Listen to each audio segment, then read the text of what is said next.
Hello 皆さんこんばんは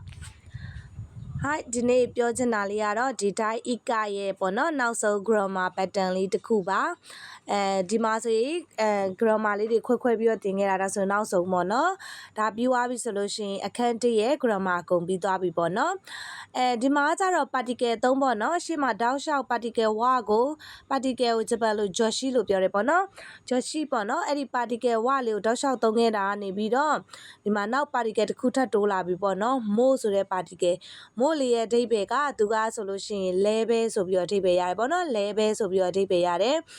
watashi wa မြန်မာချင်း des ကျွန်တော်ကတော့မြန်မာလူမျိုးဖြစ်ပါတယ်အဲ့ဒါအောင်မှမင်းလည်းမြန်မာလူမျိုးဖြစ်ပါသလားဆိုပြီးတော့မြန်မာလူမျိုးဆိုတဲ့တူညီတဲ့အကြောင်းအရာကိုပဲ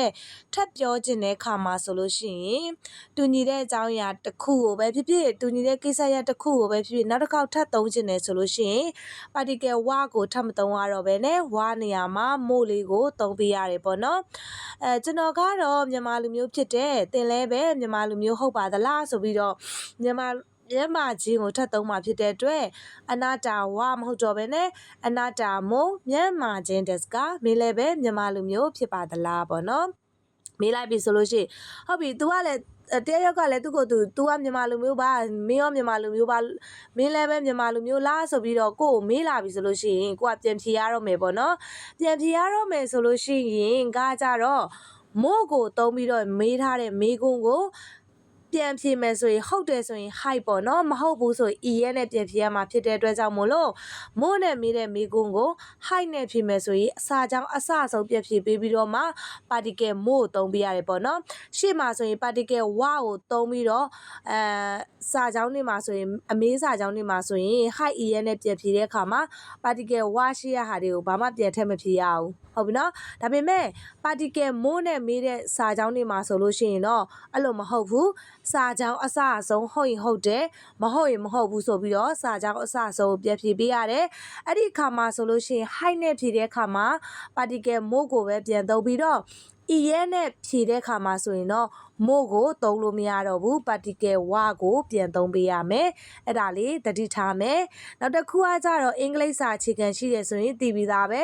you နဲ့မေးရင် I နဲ့ဖြေရတယ်လို့ပဲဒီမှာလဲအနာတာဆိုတဲ့သင်နဲ့မေးတယ်ဆိုရင်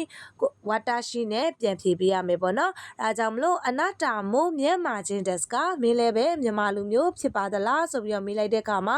ဟုတ်တယ်ဆိုလို့ရှိရင်တော့ hi watashi မို့မြန်မာချင်း des ပြန်ဖြေတာဖြစ်တဲ့အတွက်အမေးစကားလုံးကတော့မပါတော့ဘူးပေါ့နော်ကအမေးစကားလုံးဖြစ်တဲ့အတွက်အဖြေမှာပြန်သုံးလို့မရဘူးလေနော်ဟုတ်ကဲ့ကျွန်တော်လည်းပဲဒါမှမဟုတ်ကျမလည်းပဲမြန်မာလူမျိုးဖြစ်ပါတယ်မဟုတ်ဘူးဆိုလို့ရှိရင်တော့ညင်းရမှာဖြစ်တဲ့အတွက် e ရဲ့နဲ့ပြန်ဖြစ်မယ်ဆိုရင်တော့ particle မို့နေရာမှာဝပြန်ပြောင်းပြီးတော့သုံးပေးရမယ်watashi wa ကျွန်တော်ကတော့ဒါမှမဟုတ်လည်းကျမကတော့မြန်မာချင်းကြအာဒီမာဆန်မြန်မာလူမျိုးမဟုတ်ပါဘူးအဲ့ဒီမှာမှကိုယ့်ရဲ့လူမျိုးရှိရဆိုလို့ရှိရင်နောက်မှလူမျိုးလေးထည့်ပြလို့လည်းရသေးရပေါ့နော်ဒါကတော့ particle မို့အသုံးလေးနဲ့ပတ်သက်ပြီးတော့ sharing လုပ်ပေးတာဖြစ်ပါတယ်ဒီဟာပြီးသွားပြီဆိုလို့ရှိရင်တော့ dai ika သင်ခန်းစာ1ရဲ့ grammar တွေအကုန်ပြီးသွားပြီဖြစ်ပါတယ်ပေါ့နော်အားလုံးပဲအဆင်ပြေကြမယ်လို့မျှော်လင့်ပါတယ်နားမလည်တာရှိတယ်ဆိုလို့ရှိရင်မေးလို့ရပါတယ်ဝမ်းပတ်တတာနဲ့ဖြေပေးပါမယ်နော်はい皆さんまた明日